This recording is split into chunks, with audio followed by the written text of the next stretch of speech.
Hi, this is James Conner, and I'm here with Ann Mason, and we were going to break out the individual vaccines that people receive, and we were going to discuss those individually just because everyone seems to have different ones they're concerned about.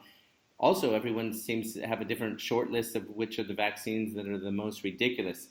And looking at the Tdap, we were going to cover the tetanus, pertussis, and diphtheria, but we're going to talk now about tetanus. How are you, Ann? I'm doing fine. How are you, James? I'm good. So, yeah, tetanus is an interesting one, and I'll just start waffling on about that. But the tetanus was a big one for me because it was one where there's not a question of herd immunity. You get tetanus from, as I understood it, from stepping on a rusty nail, and I thought that was something that was different than the whole class of other communicable diseases or diseases that you can catch from other people. And so I started looking into the modes of transmission with tetanus.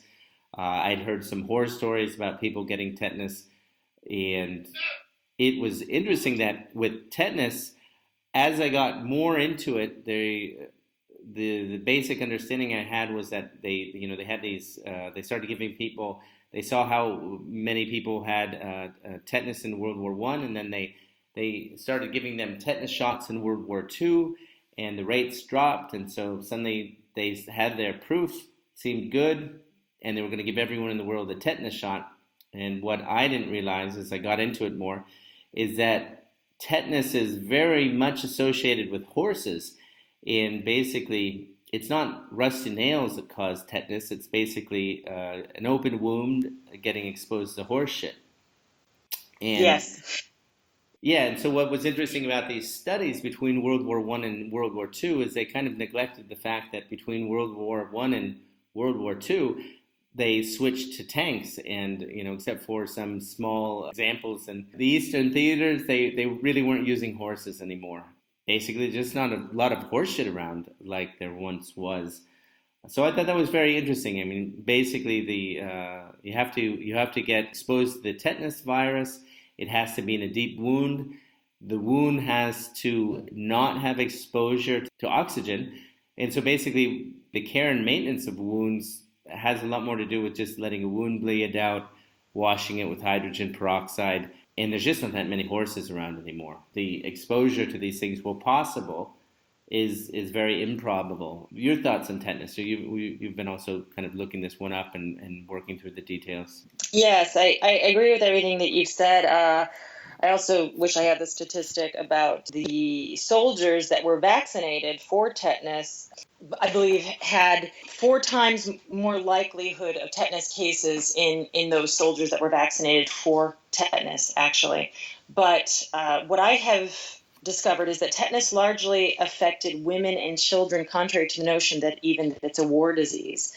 And in the days of high rates of tetanus, it was encounters with the medical system that preceded most tetanus cases. In 1937, it was documented that the common events preceding tetanus cases were vaccination, circumcision, medical dressing, sanitary towels, abortions, hysterectomies, and childbirth itself.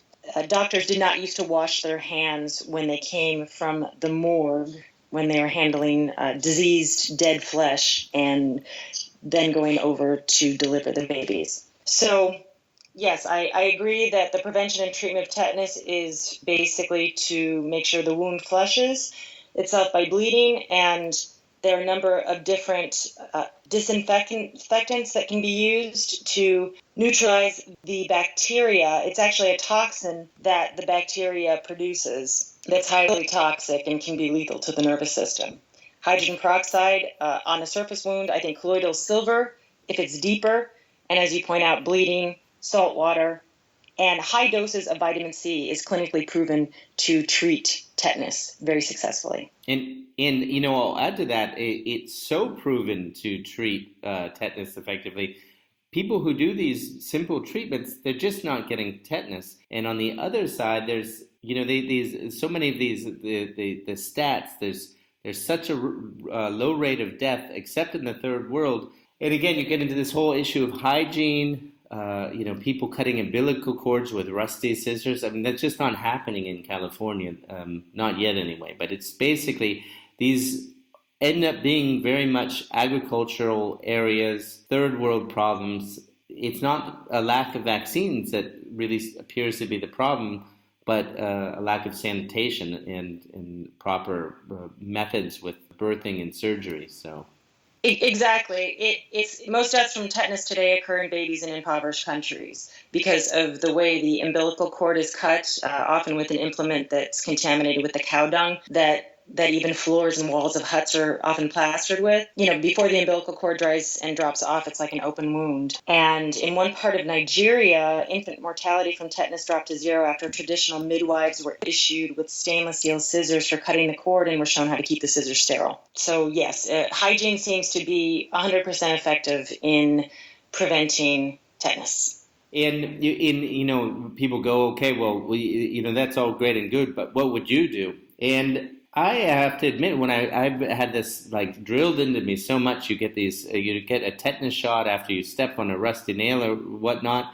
But after like digging into it and doing the research, now I don't think I'd be quick to let anyone I know get a tetanus shot. I'd say it's something you would be more likely to dissuade people from.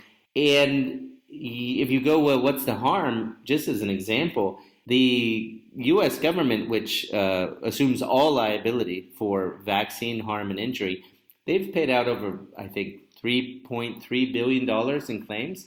And of that that's why we're starting with DTaP. That's 2.7 billion of those claims have been directly related to DTaP. So it's not without problems. This specifically is associated with major payouts for death, injury, autism. It's a big deal. Is that specifically tetanus? Is that the DTaP combination? I don't know, but it's a problem. It is a problem, and new research into epigenetics studies show that tetanus toxoid, as well as formaldehyde and other ingredients, actually send different signals to our cells, which result in epigenetic alterations associated with genetic disorders, cancers, immunological disorders, etc. So, yes, it's not just death.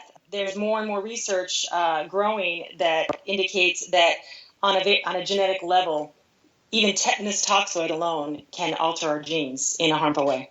So vaccinating for it does not seem to be the wise thing to do. We're also there's some excellent longer presentations from Suzanne Humphries. Of course, link into some specific regarding tetanus links to learn a little bit more in depth, not only what the issues are, but as well things like wound treating, which I think is a big thing at first when someone gets away from this idea, I have to run and get a tetanus shot. Yes, wound treating. And let's also point out that when someone goes out to get a tetanus shot after they've stepped on a rusty nail for fear of tetanus, they should be given the immunoglobulin. It's not the tetanus vaccine, but actually essentially someone else's blood that with tetanus antibodies in it, because you don't want to inject somebody who may have just been exposed to tetanus with more tetanus. But unfortunately, most of the time, people are injected with the tetanus vaccine itself, which is absurd. Yeah, the classic one is someone buys a new blender and they cut their hand or something. They go to the emergency room and the first thing the doctor asks is, when was your last tetanus booster? And I wasn't playing with horse shit. It's a new blender, stainless steel. But they don't know. They don't really have this background. Most emergency room doctors, I don't think, really have a clear idea about the ins and outs of tetanus, how it's spread, where it comes from. They're just like part changers, a mechanic that they give the prescribed shots. They're busy. I understand. And they're fearful. Tetanus, has instilled fear in us. Just the term, thanks to the media and big pharma. The last thing also to point out is, again, as you correctly identified, the bacteria is harmless provided it has oxygen. So if you are a healthy person with oxygenated blood, you are not in the same danger as the elderly, the sedentary elderly, whose blood may not be quite as vibrant and oxygenated. Keep yourself healthy, exercise a lot, and you're probably not going to have to worry about tetanus. Tetanus actually, I think, can be found in the home. 5 to 40% of the population have the bacteria in their stool without causing a problem. So let's just let's try to re-understand this. It is not the killer that we've been taught to believe it is. Yeah, and certainly it can be if you don't take proper care, but it certainly is easy to prevent. so yeah, wound care. Let wounds bleed. Let them clean them.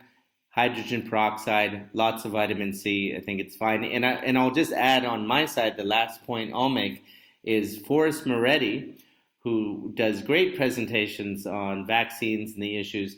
He lists tetanus, the tetanus shot, as the second most idiotic shot that people get. Everyone has a favorite for the most incredibly stupid shots, and he says, based on everything out there, that tetanus and the tetanus boosters, there's no point. They're ridiculous, and we'll put a link to that too. So good. That's going to be it's a short one. We're going to just go through these one at a time, individual ones, so people can pick and choose their favorites. Thanks for taking the time, Ann. Thank you, James. I'd just like to add that we are concerned parents who've done a lot of research on the subject. We're journalists, but ultimately we're not medical doctors. There are plenty of medical doctors out there who have a very skeptical view of vaccines. Look them up. Look at some of these longer lectures.